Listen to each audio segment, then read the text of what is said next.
अस्सलामुअलैकुम। Microsoft Excel के second lecture में आपको खुशामदीद करते हैं। और इस लेक्चर में हम सीखेंगे कि किस तरह हम किसी भी एक्सेल की फ़ाइल को ओपन कैसे किया जाता है। तो पहले लेक्चर में हमने न्यू फाइल बनाना सीखा था। अब देखते हैं कि ओपन कैसे करेंगे। तो ओपन के लिए हम, अगर फ़ाइल ओपन है तो माइक्रोसॉफ्ट एक्सेल की शीट या कह लें कि ना कोई सी भी फ़ाइल माइक्रोसॉफ्ट एक्सेल की ओपन है तो फिर हम फाइल पे जाएंगे और ओपन पे क्लिक करेंगे। और यहाँ पे देखें रीसेंट जो वर्क किए हैं वो सारे इसमें अवेलेबल होंगे। तो ये हमारे पास अकाउंट एक्टिविटीज़ की फ़ाइल है, सी में पड़ी हुई है।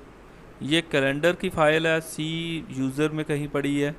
तो नीचे उसका पाथ आ रहा है, ये बुक्स बिल के नाम से है, ये जी, और उससे फर्दर आगे उसकी ये सैलरी शीट है। ये इस तरह मुख्तलिफ़ किस्म की जो फाइलें हैं यहाँ पे अवेलेबल है। आप इनमें से किसी एक को, अगर आपको याद है तो आप उसको ओपन करके देख सकते हैं कि ये वाली फ़ाइल थी, इस पे हमने काम करना है। तो इसी तरह अगर आपको पता नहीं है, हम फिर ओपन पे जाएंगे और यहाँ पे देखें दो तीन ऑप्शन हैं कि इसी कंप्यूटर की किसी प्लेसमेंट पे पड़ी है, ड्राइव के ऊपर पड़ी है, या प्लेस ऐड भी की जा सकती है। तो लिहाजा कंप्यूटर में हम गए और फिर ये देखें हमारे पास फर्दर जो रिसेंटली फ़ोल्डर हैं वो पहले आ जाएंगे कि आपने लास्ट टाइम काम किया था इस फाइल के अंदर।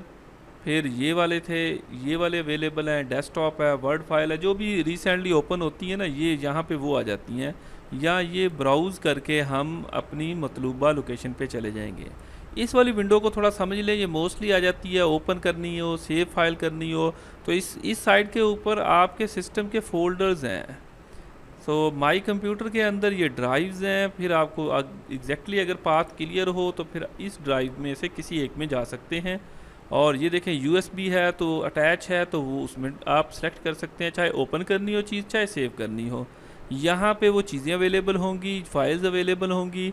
यहाँ पे उसकी टाइप आ जाती है, यहाँ पे फाइल का नेम आ जाता है, यहाँ फिर ओपन करने का मेथड आ जाएगा।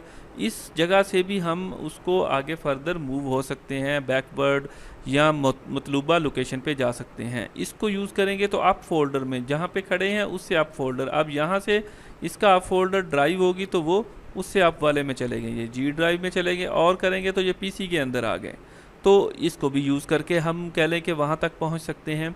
डिफरेंट किस्म के मेथड हैं, वो अप्लाई करके हम फाइल को ओपन कर सकते हैं कि उस फाइल तक पहुँच सकते हैं, अगर आपको उसके लिए उसकी लोकेशन याद हो। तो ये मैं अपनी फ़ाइल पे आ गया। अच्छा, सेकंड मेथड इसमें ये आ जाएगा कि आपको एग्जैक्टली फ़ाइल की लोकेशन का पता हो तो हम डायरेक्टली वहाँ जाके उसको ओपन कर सकते हैं। तो सारी फाइलें हमने सेव क्लोज़ कर दी। अब देखें मेरे डेस्कटॉप के ऊपर भी एक फ़ाइल पड़ी है एक्सेल की, अगर मैं उसको ओपन करना चाह रहा हूँ ये कैलेंडर के नाम से, तो ये एक्सेल का आइकॉन है, तो मैं डायरेक्टली इस पर क्लिक कर दूंगा तो ये भी फाइलों को ओपन कर देगा। तो मकसद सिर्फ ये है कि हमने फ़ाइल को ओपन कैसे करना है। तो ये फ़ाइल कुछ डिज़ाइन ही इसी तरह की है, इसलिए ये नज़र ऐसी आ रही है। तो यहाँ पे फिर फाइल पे जाएं, आप ओपन करें, यहाँ रिसेंटली फ़ाइल आ जाएंगी, या जो एग्जैक्टली पड़ी हुई है वो फ़ाइल ओपन करना चाह रहे हैं उस लोकेशन पे चले जाएंगे, तो हम इसको फ़ाइल को ओपन करना सीख लेंगे।